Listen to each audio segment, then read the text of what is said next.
আমার এই কথা আপনাদের মনে আছে কিনা জানি না, সম্রাট শাহজাহানের সময় এক ফকির, এক ভিক্ষুক ভিক্ষা করে বেড়াতো। 70-80 বছর বয়স হয়ে গিয়েছে। এক লোক বলছে, সারা জীবন তো তোমারে ছোটবেলা থেকে ভিক্ষা করতে দেখলাম। সে বলল, মানুষের দেয় তো 2 পয়সা 1 পয়সা, ভিক্ষা ছাড়া করবোটা কি? লোকটি বলল, তোমার একটা পরামর্শ দেই, একদিন সম্রাটের কাছে গিয়ে যে দেখো, একবারে যা দেবে খাইয়া কুলাইতে পারবে না।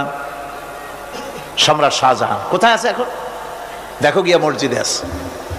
লোকটি মসজিদের বাইরে গিয়ে দেখে সম্রাট একা হাত তুলে বসে আছে, চোখ থেকে পানি পড়তেছে দর দর করে, দাড়ি ভিজে জামায় পড়তেছে।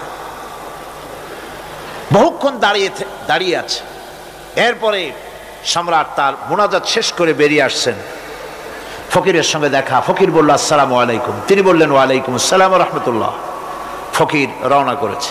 বাদশা বলছে, তুমি তো একজন ভিক্ষুক মানুষ বলি মনে হয়, আমার কাছে তো কেউ কিছু না চাইয়া যায় না, তুমি যে কিছু না চেয়েই চলে যাচ্ছ। ভিক্ষুক বলছে, জাহাপানা, সত্যি কিছু চাইতে এসেছিলাম আপনার কাছে, কিন্তু আপনার অবস্থা দেখে আমার জ্ঞানের চোখ খুলে গেছে। আমি দেখতে পেলাম আমি যে সম্রাটের কাছে ভিক্ষা চাইতে আসলাম, আমি তো শুধু তাকায় আছি, আমি তো কান্দি না, বরং আমি যার কাছে চাইতে এসেছি তিনি আমার চাইতে আরো নগণ্য ভিক্ষুকের মতো হয়ে কার কাছে যেন হাত পেতে চোখের পানি ফেলে কান্দে। মনে মনে ভাবলাম, সম্রাট কান্দে যে সম্রাটের কাছে, ওই আল্লাহ ছাড়া জীবনে কারো কাছে কিছু চাইব না।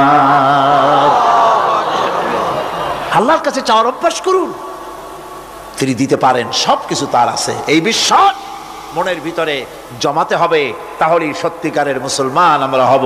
আল্লাহ পাক সত্যিকারের গোলাম আমাদেরকে বানাবেন। আমরা বলি আমিন।